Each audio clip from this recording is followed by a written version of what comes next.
السلام علیکم ورحمۃ اللہ وبرکاتہ۔ الحمد للہ رب العالمین والصلاة والسلام علی اشرف الانبیاء والمرسلین محمد وآلہ وصحبہ اجمعین، اما بعد فاعوذ باللہ من الشیطان الرجیم، بسم اللہ الرحمن الرحیم۔ لا يؤاخذكم الله باللغو في أيمانكم ولكن يؤاخذكم بما عقدتم الأيمان، فكفارته إطعام 10 مساكين من أوسط ما تطعمون أهليكم أو كسوتهم أو تحرير رقبة، فمن لم يجد فصيام 3 أيام، ذلك كفارة أيمانكم إذا حلفتم واحفظوا أيمانكم، صدق الله العظيم۔ وقال النبي صلى الله عليه وسلم إن الله ينهاكم أن تحلفوا بآبائكم، من كان حالفا فليحلف بالله أو ليصمت، أو كما قال عليه الصلاة والسلام۔ میرے محترم بزرگوں اور عزیز ساتھیوں، اللہ تبارک و تعالیٰ کا بے پناہ فضل و کرم ہے کہ اللہ تعالیٰ نے ہم تمام کو جمعہ کی مجلس میں بیٹھنے کی توفیق عطا فرمائی، اور اللہ تعالیٰ سے دعا ہے کہ اللہ ہم سب کو صحیح سلامتی کے ساتھ رمضان تک پہنچائے، رمضان کی پوری سعادتیں اور برکتیں ہمیں نصیب فرمائے، اور رمضان شریف کی قدردانی کرنے کی، عزت و احترام کے ساتھ اس کا انتظار کرنے کی توفیق عطا فرمائے۔ حاضرین گرامی، چھوٹے چھوٹے 2-3 عنوانات ہیں، امت کے لیے بے حد مفید ہیں اور ضروری بھی ہیں۔ امت کا اکثر طبقہ اس عمل میں پھنسا ہوا ہے، اس وجہ سے آج مجھے اس عنوان پر بات کرنا ضروری پڑ رہا ہے۔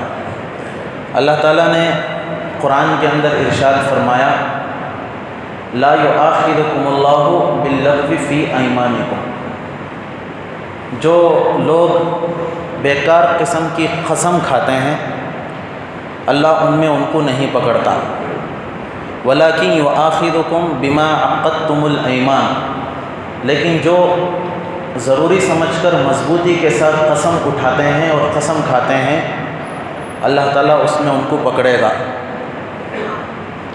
اس کا کفارہ کیا ہے؟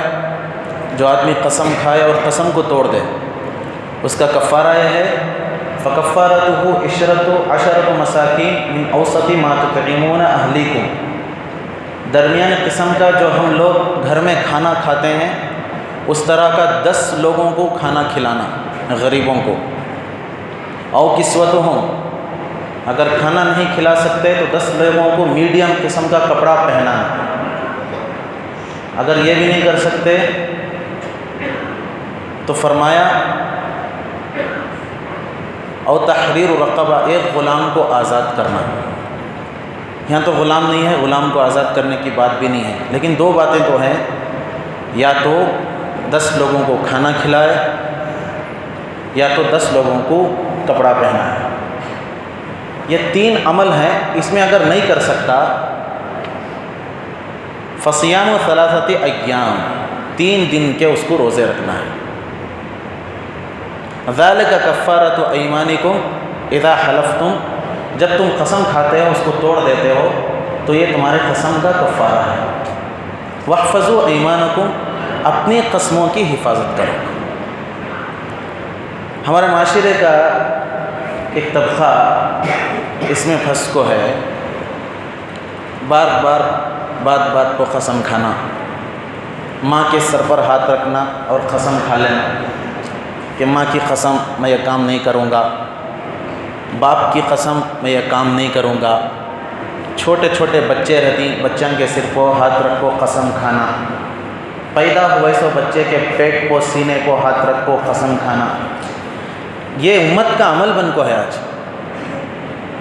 حالانکہ قسم نہیں ہے، قسم ہوتیش نہیں ہے، بیکار کی قسم ہوتی ہے اور گناہ بھی ہوتا ہے۔ قرآن کو ہاتھ رکھتی قسم کھاتی، حدیث کی بڑی کتاب ہے اس کو ہاتھ رکھو قسم کھاتی، اس کے ساتھ ساتھ مسجد کو دکھاتی مسجد کی قسم کھاتی، کہیں مدرسہ یا مکتب چل رہا ہے، ان بچوں کی طرف ہاتھ دکھاتی اور ان کی قسم کھاتی. ہاں، کوئی ایک بزرگ آدمی آ رہے ہیں، ان کے ہاتھ پر ہاتھ رکھتی اور قسم کھاتی. یہ سب عام ہو گیا ہمارے پاس. رسول اللہ صلی اللہ علیہ وسلم نے ارشاد فرمایا، ان اللہ ینہاکم ان تحلفوا بآبائکم. اللہ تعالیٰ اس بات سے تم لوگوں کو روک کر ہے، منع کر کے ہے کہ تم اپنے باپ داداؤں کی قسم کھاؤ. من کان حالفا فلیحلف باللہ.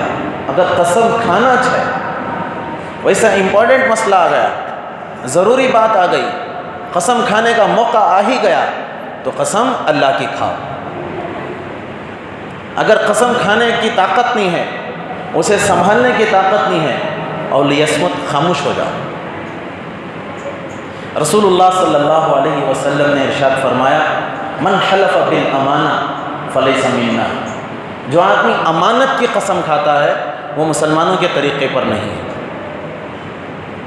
امانت کی بھی قسم کھاتے ہیں لوگ، میں امانت دار، لوگ میری امانت کی تعریف کر رہی ہیں، میں امانت دار کر تو سرٹیفکیٹ میرے کو ہے، میری امانت کی قسم میں یہ کام نہیں کرتا. ایسی قسم جو کھاتا، حضور علیہ الصلوۃ والسلام نے ارشاد فرمایا، یہ آدمی مسلمانوں کے طریقے پر نہیں ہے. قسم کا تو کیا، پہلے ہمیں جاننا کیا چیز قسم. بات بات پہ قسم کھا لینا. قسم کا تو کیا ہے، لفظ کا معنی کیا ہے، یہ لفظ کے بارے میں مطلب کیا سمجھنے کی کوشش کریں. قسم کا مطلب عظمت. بھئی پوری کائنات میں سب سے زیادہ عظمت کس کی ہے؟ کس کی ہے بھائی؟ کس کی ہے؟ اللہ کی ہے. اللہ کے علاوہ کسی اور کی عظمت ہے؟ اللہ کو چھوڑ کر کسی کی عظمت ہے؟ نہیں ہے. وہ حضور صلی اللہ علیہ وسلم اپنے کلام میں فرما رہی، قسم کھانا ہے تو اللہ کی قسم کھاؤ، اگر نہیں کھانا ہے تو خاموش ہو جاؤ.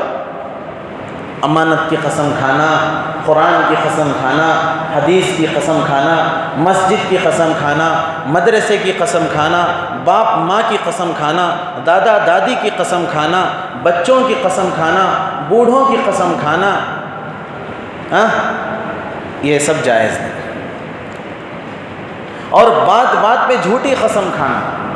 جھوٹی قسم، قسم سے بھی بھائی تمہیں مانتے کہ نہیں مانتے کہ قسم خدا کی کرو، اللہ کا نام آ رہا ہے اور جھوٹی قسم. قسم کا مطلب ایک معاہدہ رہتا. اللہ کو حاضر ناظر جان کو ہمیں قسم کھاتی ہیں کہ اللہ کی قسم ہے میں یہ کام نہیں کروں گا، یا اللہ کی قسم یہ میں کام کروں گا. یہاں عظمت بڑھ گئی اللہ کی. یہ واسطے قسم پورا نہیں کرے تو کفارہ ہے، کیونکہ تو اللہ کی عظمت میں گھٹاؤ آ جاتا ہے، کمی آ جاتی ہے اگر ہمیں قسم کو پورا نہیں کرے یا کفارہ ادا نہیں کرے. بہت ہو گیا آج ہمارے، خاص کر ہمارے بڑے بڑے لوگ ابھی نمازیں ابھی بات بات میں قسم کھا رہے ہیں. قسم کا مطلب کیا اگر کو معلوم نہیں ہے، بڑا گناہ ہوتا ہے. فون کو قسم کھاتی، میسج میں قسم کھاتی، بیوی کے پاس قسم کھاتی، اپنے بچوں کی ضرورت پورا نہ کرنے پر قسم کھاتی، باپ کے پاس ماں کے پاس قسم کھا رہی، کام نہیں ہو رہا قسم کھا کھا کو جھوٹ بول رہی. یہ سب جم کو ہے، ہمارے اندر ہے، اسے نکال کو پھینکنا ہمیں باہر. قسم کا تو ایک امپورٹنٹ مسئلہ ہے، ضروری مسئلہ ہے. اس موقع پر قسم کھائے بغیر کام نہیں ہوتا، تو تب کھانا، لیکن اللہ کی قسم کھانا.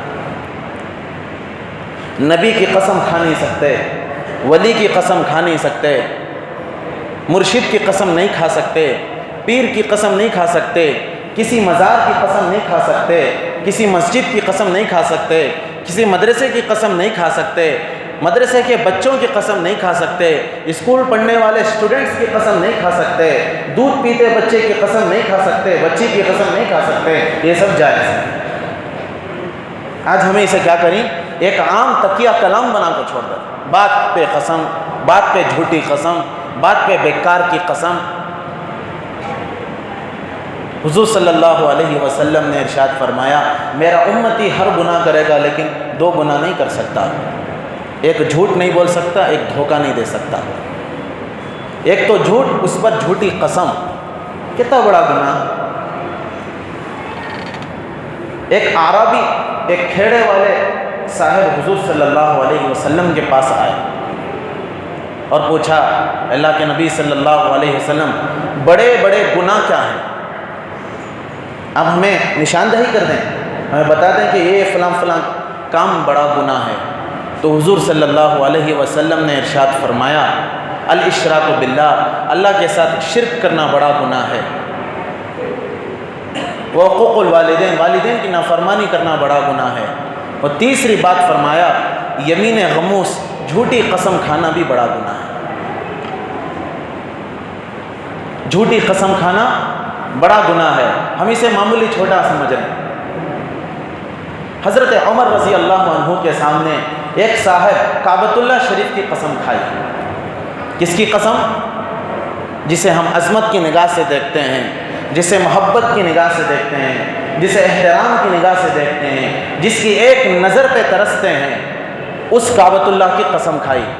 حضرت عمر رضی اللہ عنہ نے فرمایا کہ تمہیں اللہ کے علاوہ کعبے کی یا کسی اور کی قسم کھانے کی اجازت نہیں ہے، کیونکہ میں نے سنا حضور صلی اللہ علیہ وسلم نے ارشاد فرمایا، جو غیر اللہ یعنی اللہ کے علاوہ کسی اور چیز کی قسم کھاتا ہے، اس نے یا تو شرک کیا، یا تو کفر کیا، یا تو نفاق کیا۔ ان تینوں کا مطلب یہ ہے کہ اس نے دکھاوا کیا۔ کافر کا مطلب کافر نہیں ہو جاتا، شرک کا مطلب مشرک نہیں ہو جاتا، نفاق کا مطلب منافق نہیں ہو جاتا، بلکہ تینوں کو ملا کر بولنے کا مقصد یہ ہے کہ اس نے دکھاوا کیا جھوٹ کا۔ ایک مثال سے میں آپ کو سمجھاتا ہوں، ایک چیز ضروری کام آپ کے سامنے آ گیا، آپ کے روبرو حاضر ہو گیا ہے، اس میں قسم کھانے کی ضرورت پڑ گئی۔ ایک طرف دیکھیں تو اللہ کی ذات ہے، ایک طرف دیکھیں تو غیر اللہ ہے، قرآن ہے، حدیث ہے، نبیاں ہیں، اولیاء ہیں، بزرگاں ہیں۔ قسم اللہ کی کھاتی کیا ان لوگوں کی کھاتی؟ ذرا سمجھنے کی کوشش کرو، ایک طرف اللہ کی ذات ہے، ایک طرف اللہ کی مخلوق کی ذات ہے۔ اب اللہ کی مخلوق کی قسم کھاتی یا اللہ کی قسم کھاتی؟ ضروری مسئلہ ہے۔ اگر اللہ کی قسم کھائیں گے تو یہ انصاف ہے، یہ جائز ہے، اس لیے کہ اللہ کی عظمت پوری کائنات میں ہے، وہ ہمیشہ حاضر و ناظر ہے۔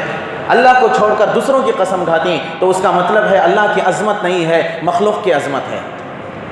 سمجھ میں آئی بات؟ تو اس وجہ سے لا تحلفوا بآبائکم، فرمایا اپنے باپ داداؤں کی قسم مت کھاؤ۔ عظمت کے لائق اللہ کی ذات ہے، باپ دادا نہیں ہے۔ تو انشاءاللہ عمل کریں گے۔ قسم تو پہلی بات تو کھانے سے نہیں جانا، ضرورت ہی نہیں پڑتی اس کی۔ اپنی زبان کو سیدھی رکھے تو قسم کی ضرورت نہیں ہے، بس زبان پہ چلنا ہے۔ جتنی زبان دیتی ہے وہ زبان پہ چلنا اور باقی رکھ لینا۔ ہماری زبان میں انصاف ہے، منصفوں کے پاس جانے کی ضرورت نہیں ہے۔ اپنی زبان کو سچی رکھنا، جھوٹ سے محفوظ رکھنا، یہ انصاف ہے۔ اگر اتنا اس پر اگر عمل ہو گیا تو قسم کھانے کی ضرورت نہیں پڑتی۔ قسم وہاں کھاتے ہیں جہاں ہمارے سامنے والا بے بھروسہ انسان ہو۔ قسم وہاں ہوتی ہے یا خود ہم بے بھروسہ ہو جائیں تو اس وقت قسم کی ضرورت پڑتی ہے۔ ایک چیز کو معاہدہ کر کے بات کو پکی اور مضبوط کیا جاتا ہے۔ تو اس وجہ سے قسم تو کھانا نہیں، ضرورت پڑے تو اللہ کی قسم کھانا اور اسے پورا کرنا۔ ایک اور مسئلہ میں آپ کو سمجھا دیتا ہوں۔ ایک ضروری کام آیا تھا، قسم کھا گیا ہے، کیا کرے؟ کھا گیا، اللہ کی قسم کھا گیا۔ اب قسم کھائے بعد پورا کرنا چاہیے، لیکن قسم کھانے کے بعد معلوم ہوا کہ یہ میں قسم کو توڑ دیا تو سامنے والا کام آسانی سے اچھا ہوگا، سامنے والا کام اچھا ہوگا، مجھے قسم توڑ دینا بہتر ہے۔ اگر ایسا مسئلہ آ گیا تو ایسی صورت میں قسم کو توڑ ڈالنا، کفارہ ادا کرنا۔ سمجھ میں آ گئی بات؟